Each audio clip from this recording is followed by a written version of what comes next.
জায়গাটা এত শান্তির, এখানে যদি আপনারা আসেন তাহলে আপনাদের চোখে ঘুম চলে আসবে। একদম নিরিবিলি পরিবেশ, খুব সুন্দর জায়গা, অনেক শান্তি।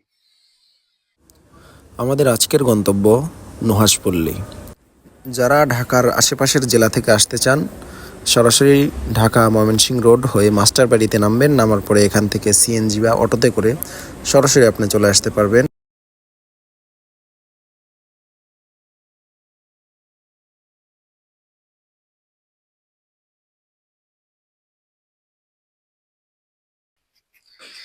এখানে যে দাবার গুটিগুলো দেখতে পাচ্ছেন, এগুলো হুমায়ুন আহমেদ স্যার এখানে বসে দাবা খেলতেন। এই জন্য এটা স্মৃতি হিসেবে এখানে বড় বড় কাঠের গুড়ি দিয়ে দাবার একটা বানানোর চেষ্টা করা হয়।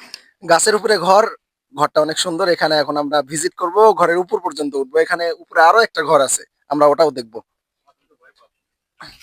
ভয় নাই।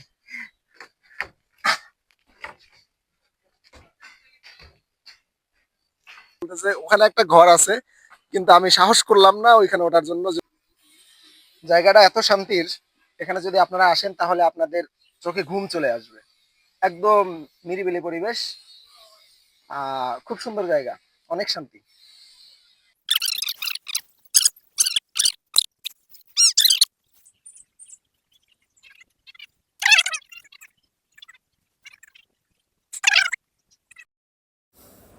এখানেই সমাহিত করা হয়েছে কথা সাহিত্যিক হুমায়ুন আহমেদ স্যারকে।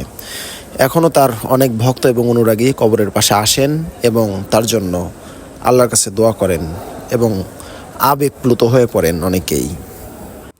উনি 2012 সালে মৃত্যুবরণ করেন। আমরা তার জন্য দোয়া করি, আল্লাহ যেন তার কবরকে জান্নাতের টুকরা বানায়। চলুন এখন আমরা এখানকার কিছু প্রাকৃতিক দৃশ্যকে উপভোগ করি।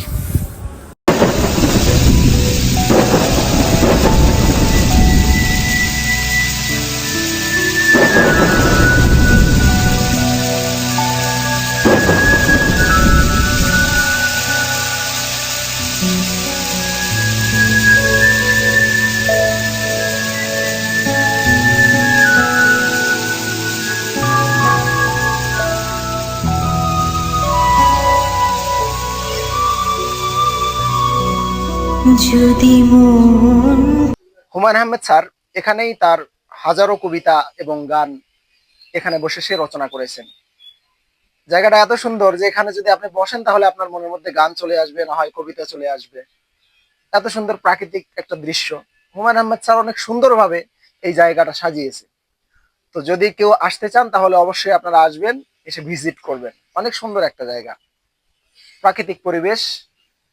এবং এখানে আপনাকে মনে করিয়ে দিবে হুমায়ুন আহমেদ স্যারের সেই গানটা, যদি মন কাঁদে তুমি চলে এসো এক বরসায়।